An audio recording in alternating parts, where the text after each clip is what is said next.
heard, I believe, the Prime Minister's statement, and so have the members of our panel here in the studio. They are Dr. Rupert Lewis, reader in the Department of Government at the University of Mona, and Dr. Trevor Monroe, head of that Department of Government at the UWI at Mona. And indeed, we know of Dr. Monroe in a number of other contexts. We're also expecting shortly the former General Secretary of the People's National Party, Dr. DK Duncan. He will join us at any moment, but we'll carry on in the meantime. Now, gentlemen, you heard the Prime Minister. It seems to me that the Prime Minister spoke essentially in, well, what he said we can divide up into three sort of areas of concern. One is the restructuring of the government and the renaming of the reallocation of ministries, of subjects to ministries. The other is the allocation of ministries to personnel within the government. The third is the exclusions, the number of people who have now been left out of the government, of persons. And the fourth one has gone out of my head. We'll come to that in a moment. What do you think about the restructuring of the government? Well, first of all, may I ask you for your overall impressions of what the Prime Minister said? My overall impression, Marty, is that this presentation is a letdown from the kind of media build-up and the sort of expectations which may have been generated not necessarily by the Prime Minister himself, but certainly people looking for something that we're about to have. It's a new year, cabinet reshuffle, a fresh start, new impetus to the government. Frankly speaking, what I have seen here does not fit that bill and represents, in effect, not even a significant reshuffling of the existing cards. Mm-hmm. I mean, you have the second 11, so to speak, the ministers of state, the parliamentary secretaries who we have not yet been named, but who in the present dispensation really have not been touched apart from Roger Clark. Yes. So for me, on a scale of 1 to 10 in terms of specifically, what were you expecting here this afternoon? Well, there's a whole slew of people who are in the administration as ministers of state and parliamentary secretaries. Let's just recall some of them. Innis as Minister of State in the Ministry of Finance, Gillette, Margaret Taylor, Carl Blythe, Francis Tullow. All of these people are ministers of state. They are part of a second 11. Now, the parliamentary secretaries, well, Bunting has gone. There's Anthony Hilton in the Ministry of Foreign Affairs and Foreign Trade, Horace Daly, Ministry of Labour and Welfare, and the original appointments in April '93. Nothing here in terms of saying, let's move up the second 11. Yes. The first 11 not having performed as far as the public are concerned. And I'd love to remind you at a later point in our discussion of what the Stone Team polls revealed when last the public was asked to assess the performance of ministers of the cabinet. Okay. So I'm saying that even within his own existing materials, not from my standpoint, but from his own standpoint, within the first 11 running out of steam, a second 11 there, the extent of movement that may have been possible has not taken place. Yes. It's the same old timber, but for the Rupert Lewis. I don't agree with that. I think that we're showing illusions if you follow the media hype and speculation at the end of the year when there is really no news to report and people are at Christmas parties and New Year's parties and don't have very much to think of. And much of what I read in the papers really didn't have any focus except in terms of personnel change. I think that one has to judge the speech this evening in terms of whether or not within the existing cabinet there were people who could have been brought forward into important positions, and there are three such. and whether or not you feel these people are merit the positions they have, given the fact that the Prime Minister says that this is now the social agenda. The thrust of what he's saying is that the economic model is now in place and the focus will be on the social agenda. Whether or not in the reallocation he has made, I don't quite buy the thing on the second 11. I think there are a number of people who have been promoted here who may not have been second 11. Well, who are these people? Roger Clark and Peter Phillips. Roger Clark, Peter Phillips. I think Maxine Henry Wilson's position in the office. It remains the same. It remains the same, but it is basic, given the focus on social issues. But Trevor's point was that we have been led to expect a reshuffling of the government. That we're going to sort of the government has been in office for some years. That the ministers who have been in the government, in the cabinet, some of them are stale, some of them have exhausted themselves, whatever ideas they had, and so on. That he was expecting. Changes. Well, hold on just a moment. Trevor is saying that he was expecting that you were going to have now some of those shuffled out of the government and some new people brought in from down below. Some talent that was there wasting in the ministries of state and parliamentary secretarships would be now brought up into the government. Yeah, but there have been three major removals. Yes. Right? Ramtali, Dunkley, Nikki. Yes, those are the ones who've gone. Those are the ones that are out. And in a sense, Core is on his way out. And Peter Phillips is leader of the House, which is a very important position that he has, replacing Mullins. I did not expect any radical change. Okay, so I see what I follow what you mean. In other words, his expectations were different from yours. Yes. Okay, Dr. Duncan has finally come. He is here with us. DK, you heard. I take it you heard the Prime Minister. Yes, that's right. You heard the Prime Minister. Your overall impressions. First of all, let me ask you this question. What happened? What he announced this afternoon? Does this indicate to you strength or weakness? I'm not surprised. I was hoping to be surprised. You're hoping to be surprised. I'm surprised that the Prime Minister show some strength. The person who helped him to write the opening remarks, I think is a total failure. Right? I hope it's not the lady who sat beside him. The fact is that you want to restructure a cabinet. People in Jamaica know what's going on. People know Mr. Ramtali is on the way out. People know Carla is on the way out. Just say they're on their way out. Don't give me this thing about sick and taxing and all kind of foolishness. Right? Well, you were saving face. You can save face another way. Listen, one of the things that PJ doesn't have going for him is strength. He needs, I think, to look strong. I think good friend of Saturday is much better. Cricket is a much better option. There's much ado about nothing. You could have asked Carlton Davis to announce these things Monday afternoon. I don't think it's only also a question of expectations, whether one was hoping to be surprised or not. There's a whole, he has appointed people to provide technical advice of substantial dimensions regarding how the government could be restructured and who could be put where he would have to decide. It's not the media. You're correct. It's not the media. Let me tell you why. He said in his New Year's message, right, among other things, which led to the media picking up on it, which you have to do. It's your role, I think.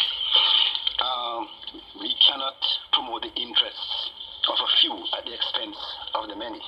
We must always seek to broaden the net of economic opportunity to promote the social welfare of our people. To accelerate this process, it is clear that this time we must rethink our strategies of planning and management to substantially improve the conditions of our working population, etc., etc. Well, he said effort, yes, he said again, we will need to revisit existing structures, and make such changes as are necessary. We must be prepared to involve more of our young people in this creative exercise and allow for the introduction of innovative methods and fresh ideas. These are his words. Well, one might have expected that Bunting would have stayed around. Yes. And then, at the accompanying speech, he said, I'm pledged to implement strategies for development that concentrate what he said on human resource development, which are efficient, equitable, and flexible. I mean, the Prime Minister, out of his own mouth, Rupert, came the expectations.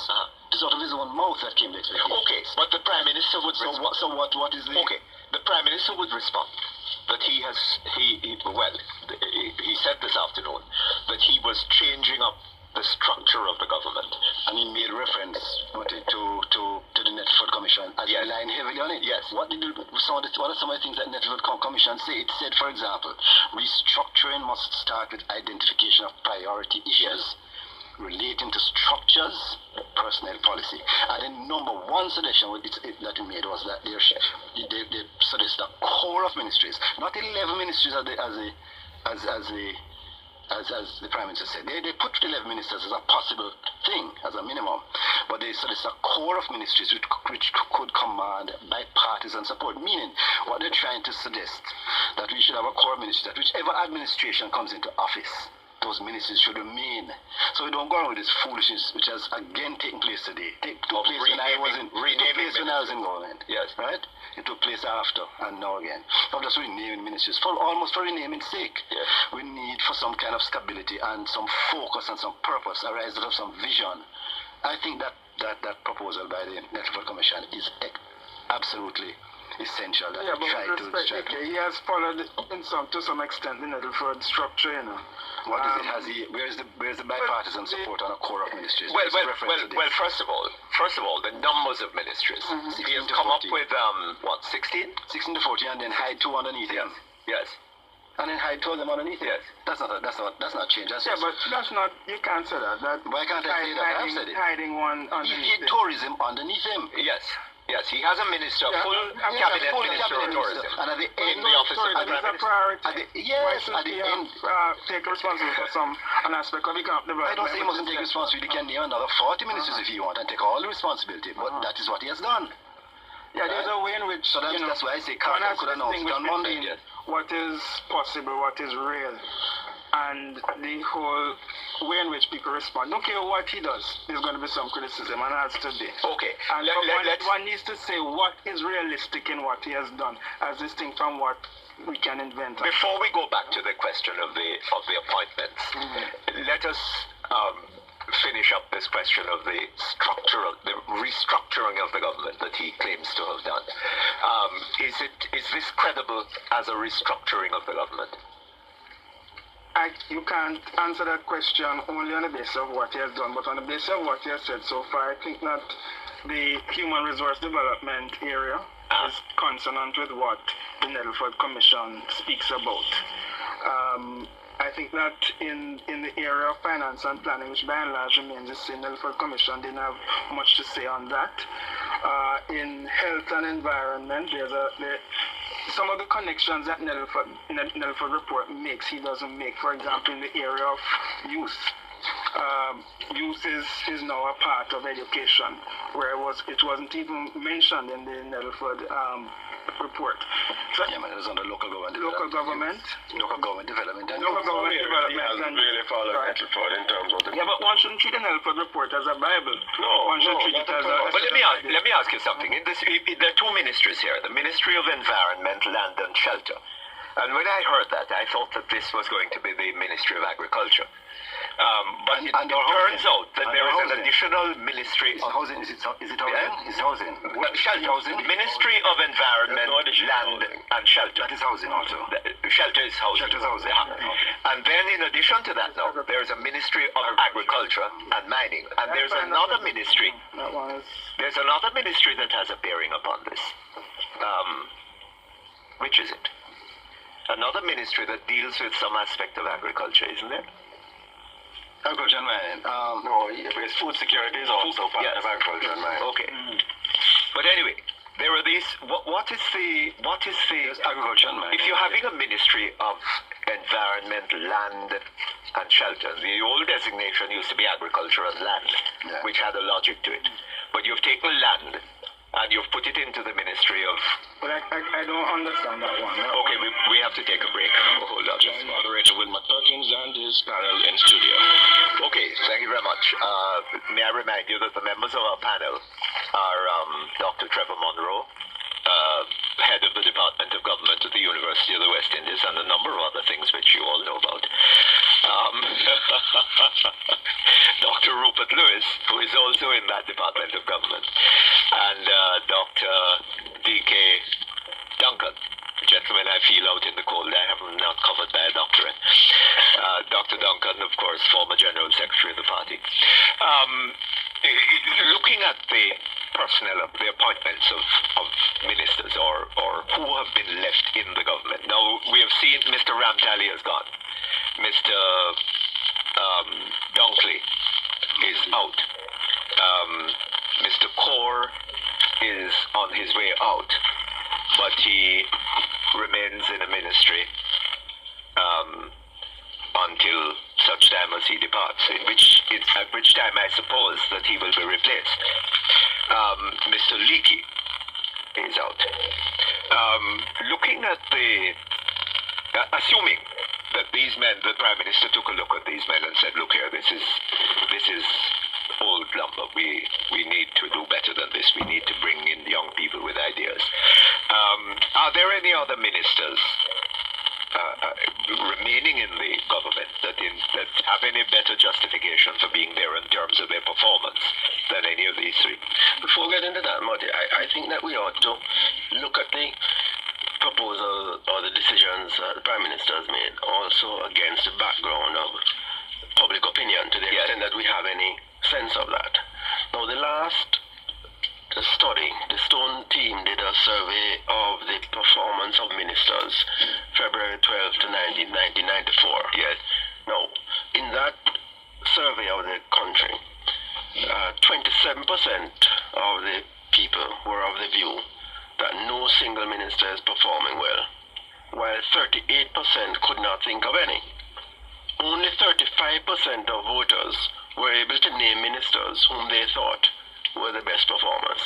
So that when you're talking about a reshuffle, it is not in the abstract. No. It's against the background of a fairly substantial turnoff of the public in respect of their judgment. And a sense that the government is not performing. Is that right? And that the economy is in a shambles, the social structure is in a shambles, social services are not what they should be, Yes. institutions are crumbling. And therefore you want some sense that this reshuffling is geared towards changing things And around. a stimulation of public confidence yes.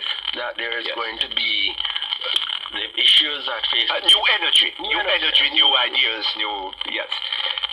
Well, this is the point I was getting to. I mean, when you look at it in those terms, let us say that Mr. Leakey in the Ministry of Health didn't seem to be doing all that well. Mr. Ramtali in the Ministry of Construction didn't seem to be. Surprisingly, by the way, he was one of the more popular. I'm not sure the reason for this. Portia Simpson was there. Ramtali and Whiteman were the three amongst the 35% of the population who had a view. You have to ask yourself a question, what are the criteria that which people are judging? Judge the media exposure? Because if you're judging by performance, what justification is there for regarding Mr.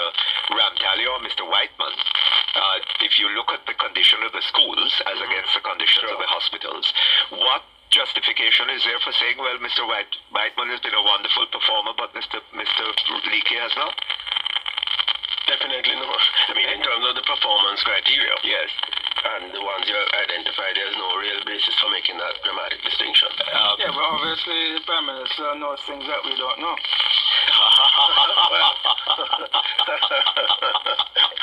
So I'm not being facetious. Well, I wish at some point those of us who pay taxes would be let into the secret. DK, what are your views about this? What is the justification for retaining in the cabinet men who seem to have performed no better than any of these men? Can I start all over? Yes. I have the greatest sympathy for the Prime Minister. I don't want you to feel I don't like the guy. I have the greatest sympathy for the Prime Minister. Both for he has to choose from 52 MPs, right? And out of and there are 60 members of Parliament, yet and there are 52 on the PNP side. I wouldn't like his job of choosing a cabinet from that 52. It is not a very promising deck of cards. Not material poor. Yes, very poor. Yes, I don't think he has done badly with the material. But what my problem is, Rupert, is this, that I think the time has come in our political culture, right, for less of the fooling around with personalities and more accent on systems and structures, right? I know, so you can avoid the personal things, yes, right? I've been involved in discussions on cabinet reshuffles in the past. I know how traumatic it can be, right? Personal loyalties, relations, social, economic, and otherwise. People who mortgage, people have bank loan, right? People, children, people, family going to feel let down like you're not a good comrade. All these kinds of things. But these things pale into insignificance against the problems of the nation, right? I've always found it very difficult. I've never found it difficult myself to leave a post. That's why I can't even sympathize with all these little personal considerations being raised to the highest level. And that's why I see me react so much to the introduction of his speech about all these bogus reasons why the people are leaving. Now, are those considerations that operated in the case of Mr. Dunkley, who was Mr. Patterson's campaign manager? He would have to, and I think it's who is now to be ambassador at large. But if I want to put that on record, that I mean I really sympathize and I know all the little trauma and the little thing. But this is Jamaica, this is a country. This is 2.5 million people, right? So and we have a number of problems, and a leader is there. If we can't make comments as to what to expect from this leader, then I'll just drop out of this discussion, right? If it's going to feel like you're being too harsh on this man, you need to be critical. Yes, but having regard, so what I say now, if you're going to approach a country, you send the telegram to the people that you are doing this thing. It's not the media hype. You, PJ Patterson, the Prime Minister, send the telegram to the people that I'm going to do something radical. He sent that message. Radical. He's going to introduce something different in the structure of government and in the personnel of cabinet. Different. What is the criteria and what do you start with? Well, you start with the personalities, or you start with institutions, or you start with the priorities? Because you have to ask, what are the structural changes that have been implemented in this? I would say accepting that the economy is in place, and you just need now to make sure that we don't lose the momentum on that. But you want to make sure that you speak to questions of what is it, poverty alleviation, social development, whatever it is. Then you would say a Prime Minister would look at some of the things that are obvious, I think. I don't know if these are media hype or negativism, but problems I've listed here. There are problems still in the economy as far as people are concerned. Yes, but let me ask you. In terms of inflation, let me ask you need to do anything there. You said, no, Omar Davis is doing a good job, so I'm going to keep Omar. If you've been MEC, yes, you have problems in transportation, problems in crime and violence, problem in education, problem in health, problem with land. As one set of issues, and you said, okay, now do I need to do anything with personal changes to deal with that? You said economy, no, I have Omar. Education, no, I have Burchard, I have the best there. Okay, transportation, crime and violence, health and land. That's one way to approach it. Then you say, should I get some balance? Because he said he's going to get some new innovative ideas from youth. Am I going to bring in some youth? Everyone in the country knows, or at least in the party, and some people in the country know, for example, that at the last vice presidential thing in the PNP, that the young people wanted to come forward and get some people elected, and it was thwarted at the last minute by the leadership of the party. Right? So therefore the Prime Minister may want to respond to the fact, and he said it, he himself said it, he's going to bring in youth, and not necessarily, he didn't say he's going to bring them as ministers, but he says he's going to give them a chance. So when you don't see it reflected at this level, this is the highest level. At the highest level, you don't see it reflected there. You say, well, you must say that it is missing. Peter Bunting must have had some inkling of what was coming. Well, it apparently had. Right? You have a space. Carlisle Dunkley is leaving. He's leaving the Senate. You have a space there. Even as a sign, a first sign, if you can't do everything now, then bring somebody inside that spot immediately and say, I'm going to appoint X or Y. If you deal with personnel, X or Y, bring them into the Senate to show you that here's another person that I feel somewhere in the country that I can pull into this new approach, to this new thing. It's in that context I'm speaking. But if we're going about the things in the same old way, there's much ado about nothing. And I go back to say, let Carlton Davis announce it on Monday. But if you say that the material that he has to work with is so poor, how can you blame him so strongly for not having done anything more exciting with it? No, I'm saying that there's one aspect, that's a personal issue. I'm saying, no, I don't see the fundamental approach. I rise out of issues. Say these are the issues that are of primary importance, and therefore I'm structuring my ministries, the institutions, not the persons now. Yes. The ministries first, and then afterwards I'll see who I have to fit in to see if those can respond to the thing. I don't see that at first blush. Thirdly, if he's looking at gender issues, class issues, race issues, issues of capital. Well, he did say Gender is very simple. It has 2 points to it. He has said that the economic model is working. We can agree or disagree with that. And secondly, he says you need to focus on social issues. On the economic questions, you have two key ministries. Ministry of Finance and Planning. You have the super minister that is Paul Robertson, who has industry, investments and commerce. I'd like to know what is the nature of this new nomenclature, investments, and how it relates to foreign trade. What is it that this is supposed to mean practically? That's a question I'd like to find out, right? And then he has taken part of the economic portfolio, the tourism ministry, with John Jr.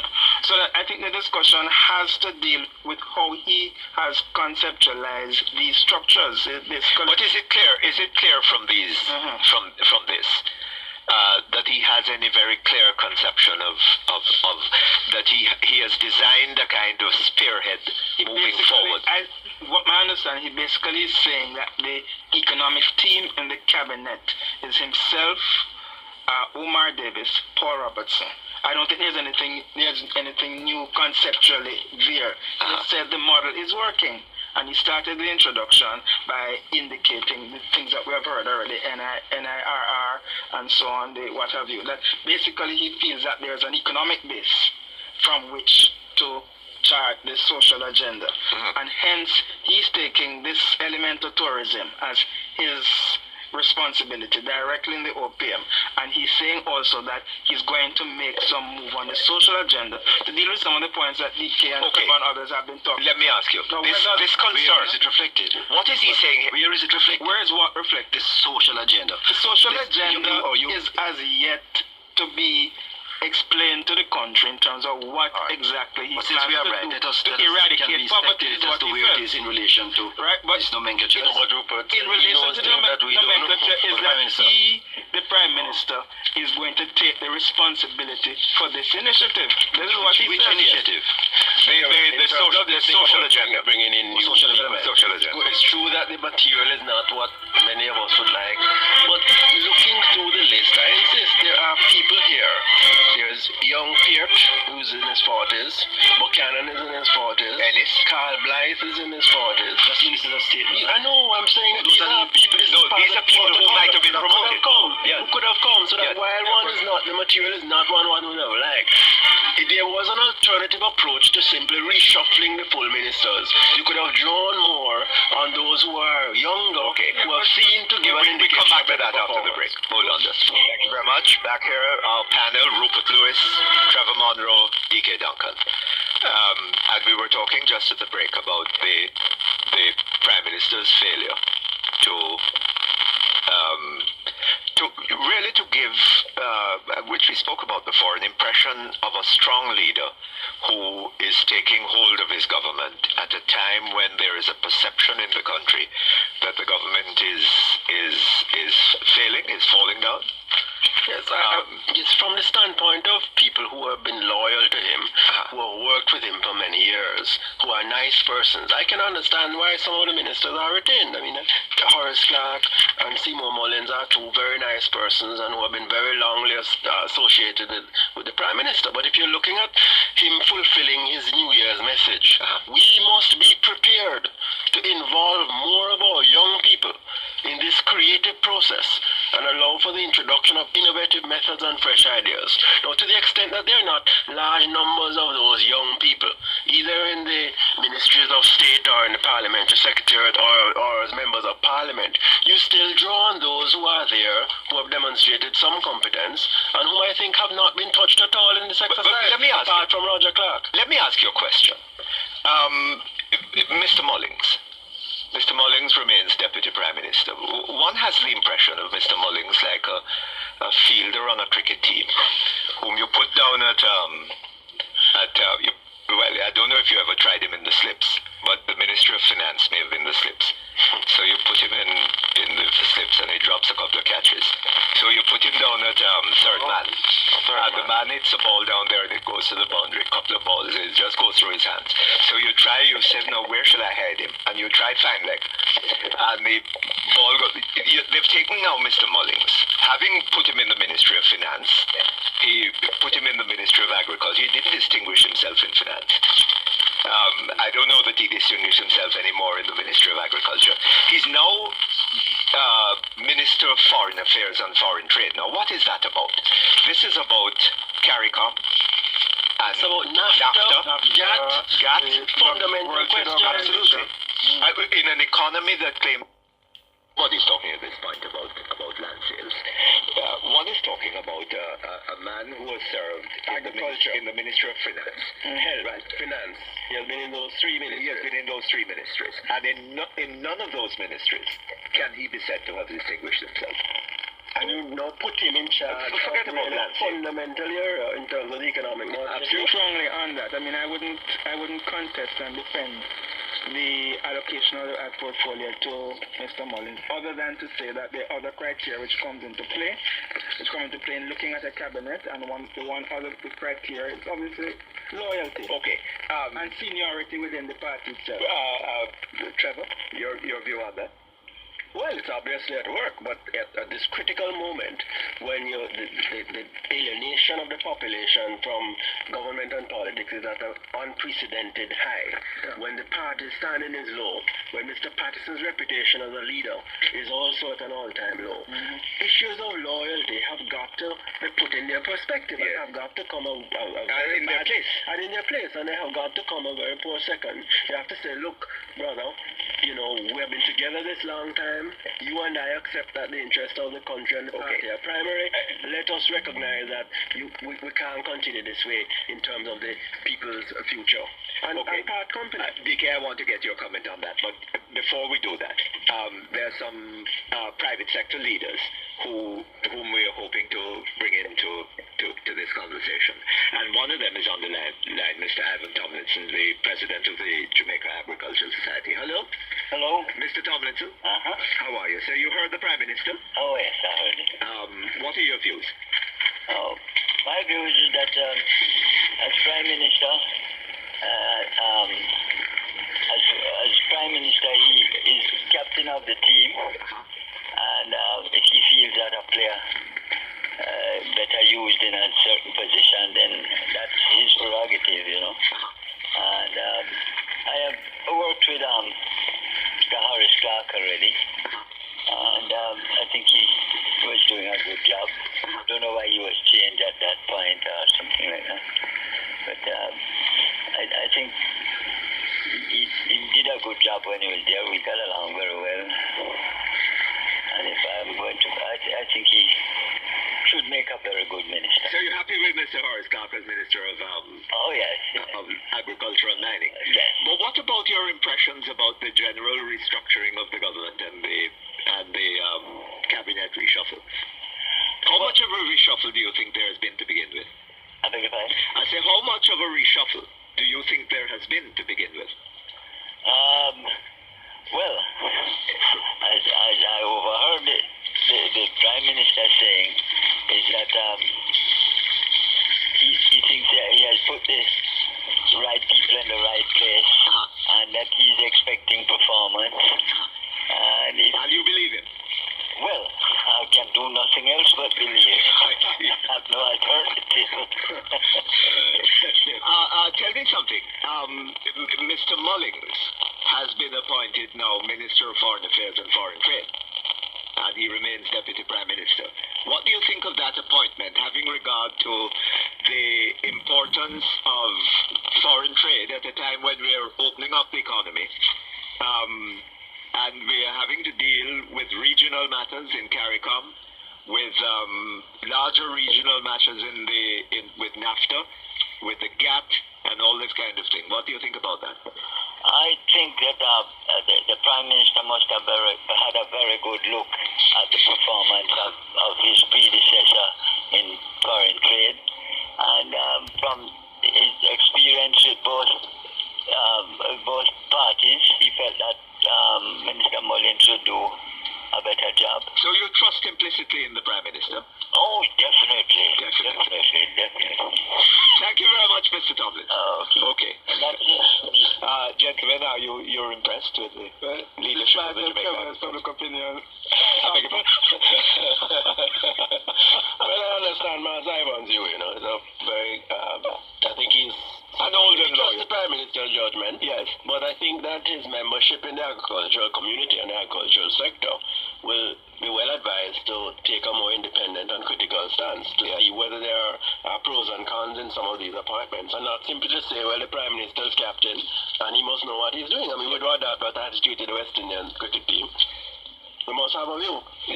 DK, we were talking before we went over to speak to Mars Ivan about the appointment to the Ministry of Agriculture and Foreign Affairs and Foreign Trade, having regard to the economic implications of that ministry. Now, what are your views on that appointment? Well, I really don't want to dwell too much on the personalities, right? But I'll make a comment or two on it. But suffice to say, I want to state again, I still can't get I wish someone could help me focus on things. Yes. Right? To get back to Mullins and Foreign Affairs, let me start with the Office of the Prime Minister. Just jotting out some of the things that he now has. And you tell me now what is the pattern, what is the rationale for it, you know?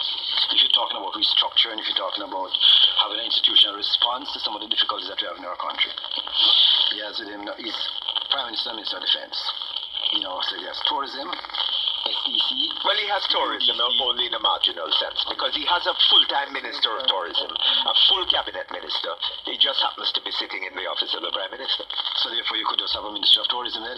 Well, I take it, what I heard the Prime Minister saying about... it's unfortunate I take these things to have meaning. Well, what I heard the Prime Minister saying about the relationship between the tourism minister John and can himself, walk his office rather than telephone? I assume to exist between the Prime Minister and any other minister. I thought so. No, but look at the clutch. It's tourism, SDC, UDC, NHD, Pride, among others. Now, you tell me now what does that mix signal to you as to the focus, what is the focus of the administration at this time in terms of delivery? Let's say the economics are right, everything is right, it's just delivery now of services. Well, I don't think they think that economics, that is all right at all. I don't think any... You understand his view, I don't... No, but I'm assuming that, you know, because by Rupert's analysis, we have Omar, Paul, and PJ sitting at the helm of the economic thing, which is in place. Okay? I know you want to maintain that stability, and what you need now is the delivery of your social services. Incidentally, we're going to have to take another break shortly. Let me ask you this question. What is this going to cost? Because there are going to have to be all sorts of changes in stationery and all that. Think of that. We come back to it in a moment. As we're back here, let me remind you that our panelists are Rupert Lewis, Trevor Monroe, both Department of Government, University of the West Indies, Dr. DK Duncan, former General Secretary of the People's National Party. And we have on the line the President of the Private Sector Organization of Jamaica, newly elected, Mr. Delroy Lindsay. Hello? Good afternoon, Muddy. Hello, Mr. Lindsay. Tell me something. You've been listening, I take it, to the Prime Minister. Yes, I do. And you were very much impressed? Well, I think it's a very interesting reshuffle. An interesting reshuffle? Yeah. Interesting from what point of view? Well, I think I agree to a large extent with what DK said about the availability of the talent. But I think that there are some people there in the second level of the government. If you really wanted to make a statement about radical change, I think you could have at least included one or two in the cabinet. So from that point of view... Well, the Prime Minister would have said that he has included one or two. He has included Mr. Roger Clark, and he has included Dr. Peter Phillips. Well, Peter was in the cabinet before. He was in the cabinet as Minister with a portfolio. Yes. Roger Clark is a very good appointment. I like that. Yes. And I should say before we get lost in some of the other discussion that I am extremely happy that he has kept on KD Knight, because KD Knight has been doing a very good job in terms of reform, structure, but he has been getting some bad publicity. So that's one I think I fully support. Is that so? Yes. Yes, but you said it was an interesting restructuring. Well, because I think what he has done is really reshuffle the same deck. And I don't know, someone, I think Rupert said that, he knows the administrative abilities of these people, so one would have to defer to his judgment. But on that basis, there is really, this cabinet has been reduced, I think, by about by 2 ministers. But I don't think that there are any new faces here apart from Roger Clark. Dr. Duncan has been having some difficulty finding a focus of this action that the Prime Minister has taken. Do you see, are you able to help him with this? Well, no, again, I think I agree with Rupert. If you listen to and let us be very frank, this is PJ Patterson. I don't think that this is Michael Manley or Edward Siaga or Bustamante. What do you mean by that? Because the structure reflects the personality of the Prime Minister. And I think the Prime Minister is a gradualist Prime Minister, not a radical Prime Minister. And I think this cabinet change in its context, I think, represent radicalism for the Prime Minister. Now, you mean this is as radical a thing as the Prime Minister is capable of doing? No, this is really a radical as far as politics. One has to understand the nuances of politics. I think, as a businessman, when I have to make changes, there are certain constraints that I have, and when you're dealing with even when you're dealing with P&L, you have to take into consideration those. So I don't think I would knock him too hard for the way that's come out. I would refer back to what he said. He has concluded, and I think that is where this thing has taken some form. He has concluded that the economic agenda is on track. They haven't totally solved all the problems, but it is on track to a large extent. The problem is that we're all saying that what has happened to the poor in society, and I think based on his outline at the outset was that he's going to shift the focus from economic to social issues. How is that reflected? This is what he said, and I think in terms of some of the super ministries that have been created, increase and promotion for Portia, and so I think that reflects that. Let me ask you, does this mean that we're going back to a 1974 kind of scenario? No, let me just make this final point, Martin. However, I don't think when you see the ministries that he has assumed for himself, I don't think you see that overall statement reflected in that if there was going to be a shift from economic to social. So that in that context, I think there is some more explanation to be done. And I suspect when the other Minister of State and Parliamentary Secretaries are appointed, that might become clear. Well, what do you understand this shift of focus onto social issues to mean? Does it mean that in the Prime Minister's view, the economy is performing adequately for there now to be a concentration upon the reallocation of resources? Well, can I just come in and make a comment, Delroy, because you mentioned Portia's promotion, and I think that certainly will be not only popular but justified in terms of her own performance and her own ability. But we need to pause and ask, what is the substance of this? I mean, the Ministry of Labour and Welfare in the 1994-95 budget has, if my memory serves me correctly, something like 1.5% of the recurrent budget and 0.05% of the capital budget. What does a promotion mean if it isn't accompanied by resources to carry out the job more effectively? Oh, sorry, you're not hearing? Yeah. Are you hearing now? No, yes, I'm listening to my radio. I can't hear you on the phone.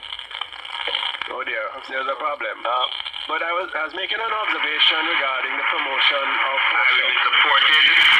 We have a problem on the line. Apparently, there's a surprise. Yeah, I'm listening to the prime. Okay. Hello. I think we've lost Mr. Lindsay for the moment. Let's see whether we can get him back. Okay. But you understand the point I was making? Yes. That is one thing to promote Portia, to restore this sports portfolio, which is the real change that has been made, which was removed originally, you recall, Apparently, in the context of the Just after the party election. Exactly so.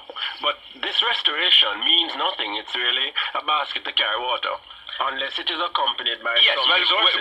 we wouldn't know about the resources part of it at the moment. Yeah, but I'm raising the question now. The question that I was raising earlier on, the Prime Minister's Could focus. you please help me? I'm a little lost. Maybe I'm not clicking today. Yes. What is this promotion for Portia? Well, I don't know about it talking being about? I don't know about it being a promotion. They put Labor. sports back. Social security, Yes. which is welfare. Yes. And they put sports back. Yes, And it was a sports. promotion. She was there. But she's going Was to demoted. be No, she's back. she's going to be responsible for what is human it? resource development, which is Yeah, there is a refocus in the cabinet on social issues. As manifested if by in- what? By what? Manifested By Mr. not Patterson's talk, by lyrics, manifested or by words? what he said. I mean, we can only take what well, he no, says. but surely, DK. No, in terms of the institutional.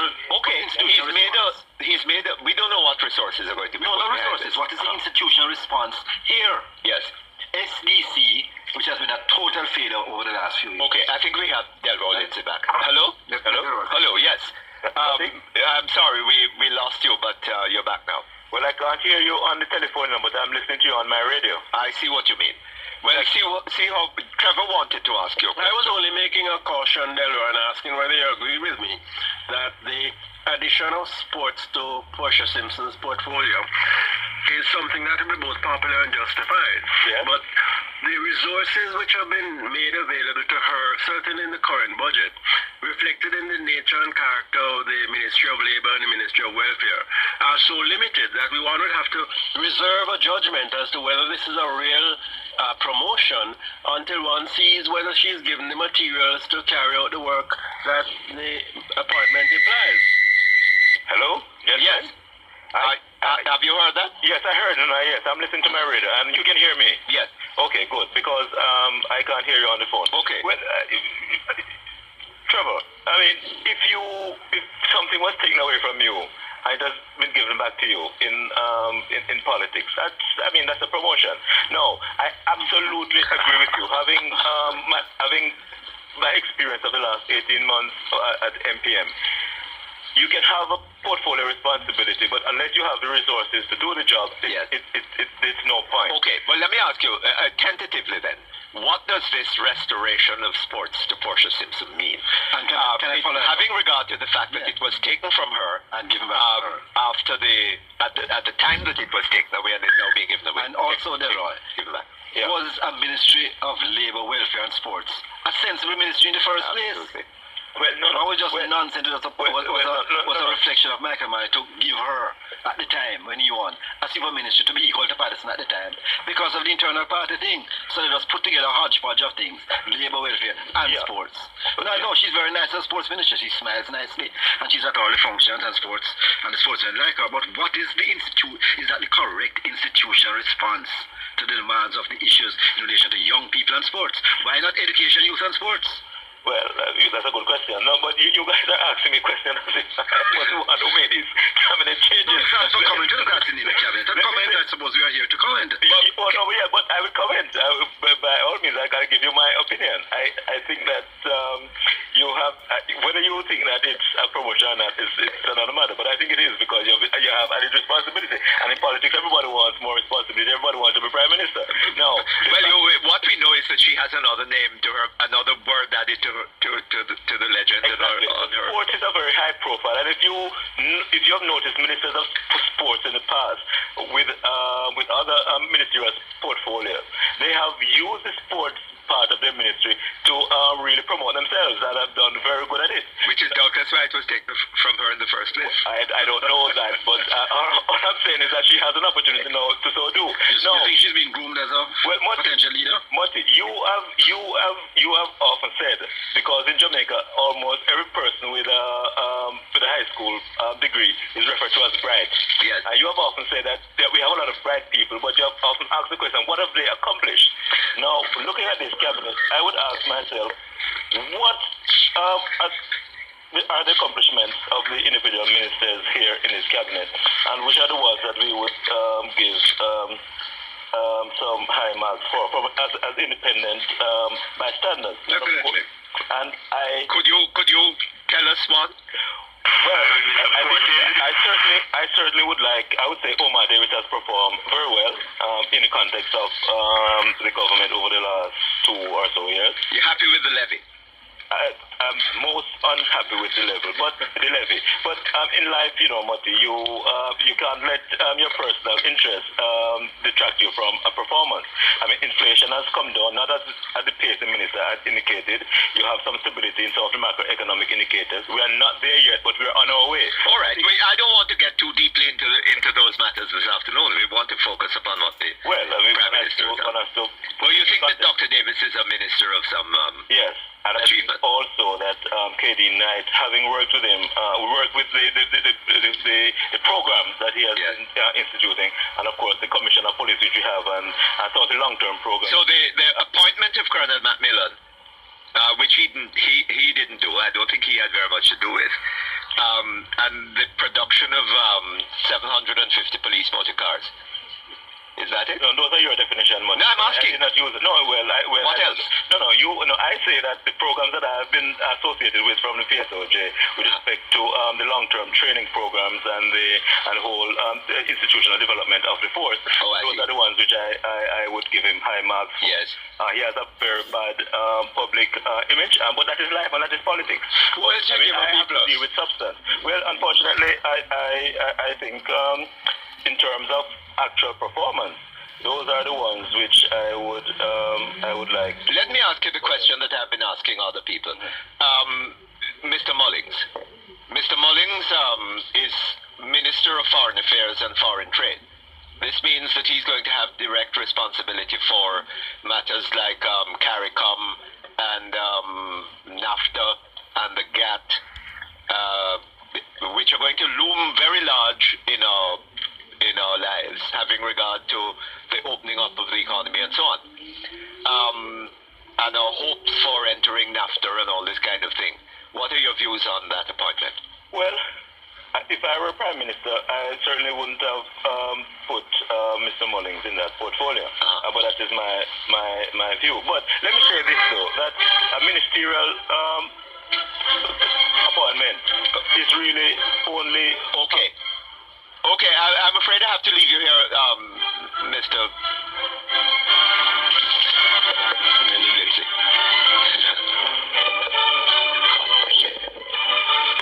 Thank you very much. We had to leave Mr. Delroy Lindsay on such short notice a while ago that I wasn't able to thank him for having come.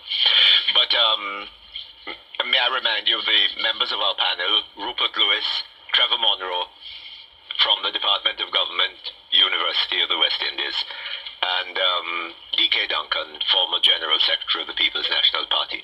Okay, we have Mrs. Beverly Lopez on the line. She is President of the Jamaica Exporters Association. Hello? Hello? Hello? Don't hear anybody on the phone. Yes, Mrs. Lopez. Hello? You're supposed to be hearing me. I'm hearing you via the radio. Via the radio, okay. Work it that way then. We wanted to ask you, did you listened, I take it, to the Prime Minister this afternoon? Yes, I listened to his presentation. And your overall impression? Well, I must say that the fact that he has reduced his ministers by 3, I think that's a... Is it 3 or 2? By 2? I think it's 3, if memory. No, there's a Minister of Tourism in his ministry. Yes. That you're probably not counting. Okay, he's reduced it by 2. And we have been, asking for a reduction in the size of government. So from that perspective, that's a plus. I'm a little concerned. You think it's a substantial plus? No, it's not substantial, but it is a plus. It's a move in the right direction, albeit it has taken some time. Is it likely to be followed by other moves in that direction? We can only hope. I see. One has to live in hope. I follow you. I had heard somebody questioning the Ministry of Industry, Investment and Commerce. I'm a little concerned myself. I don't know if the investment side of it is to take care of JAMPRO. My other concern is really the foreign affairs and foreign trade. Yes. With all of these World Trade Agreements coming up, NAFTA, WTO, GATT, what have you. I'm concerned from an exporter's point of view as to how, what Mr. Mullings can bring to bear on this ministry. You would have hoped to see, a more dynamic minister? More dynamic and more in keeping with more au fait with what is happening in terms of those areas. You don't think Mr. Mullings is? I haven't seen any sign of that. Can I make an observation, Beverly? I mean, I'm looking at Anthony Hilton, who is currently in the Ministry of Foreign Affairs and Foreign Trade. My own personal contact with him suggests that this is somebody who has knowledge of the main matters that affect the country in terms of the changes in the world today. Now, what other than loyalty considerations could move the Prime Minister to retain Mr. Mullins and obviously either to have Mr. Hilton still as a parliamentary secretary or perhaps a Minister of State? Well, I think you have said it all, Trevor. Maybe it's just loyalty. But I think maybe what we need to do is listen to what his appointments as Minister of State and the permanent secretary Well, let me ask you something. are going to be. If Mr. Patterson's thinking is so dominated by questions of personal loyalty, do you regard this as is this something that makes you comfortable? Loyalty is not a bad thing to have. No, it's not in a personal way, but I mean, but private morality and public morality are two quite different things. Yes, but I think depending on his appointments to the Minister of State and his permanent secretaries, because, you know, real and truly, it's the permanent secretaries that get things done in the ministries.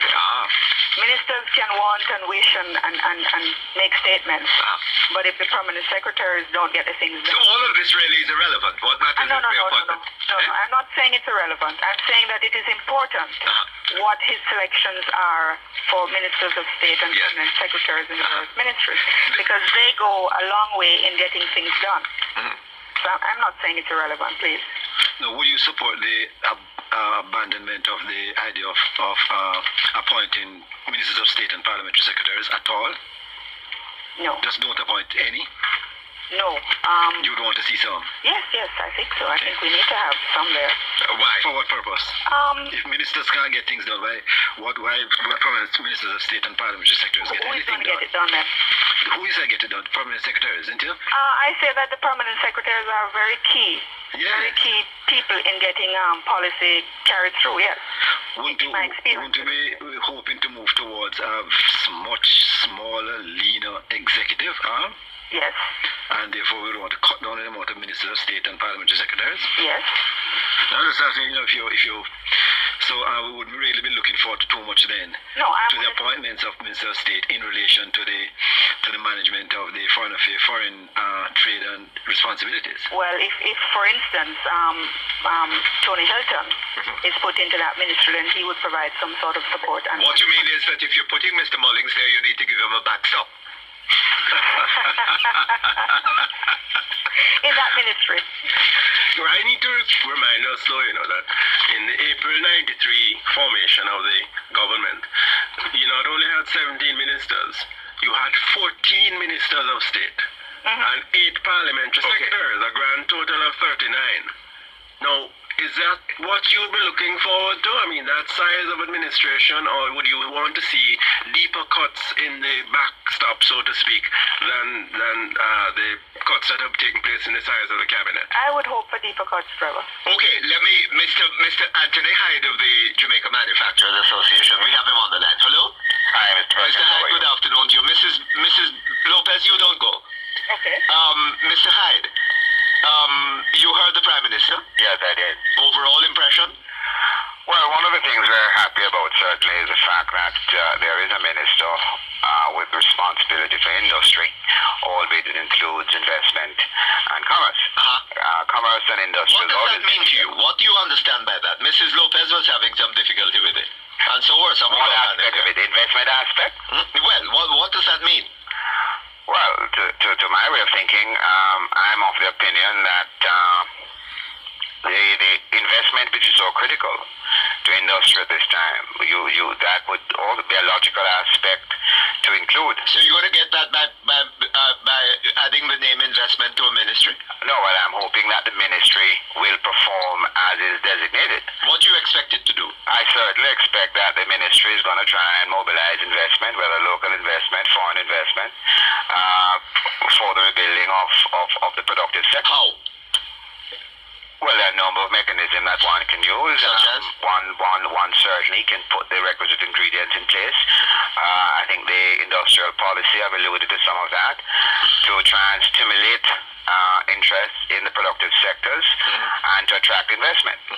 The whole aspect of attracting investment has to be an area of special focus. And I think that it has to be concentrated somewhere and driven.